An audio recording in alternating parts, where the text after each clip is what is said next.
Palmas a nuestro Dios ahí donde está usted. Denle un saludo a su hermano que está a su costado. Denle un saludo. Mejor es estar en la casa de Dios, dígale. Aleluya. A su nombre. A su nombre. A su nombre. Ahí vamos a seguir alabando al Señor.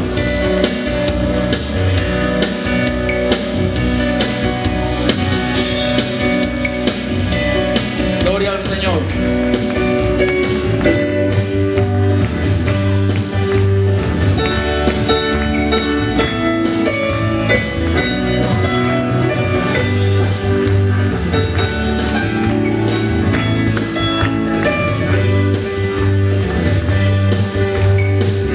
El salmista David decía: prefiero estar un día en tus atrios que vivir fuera de ellos.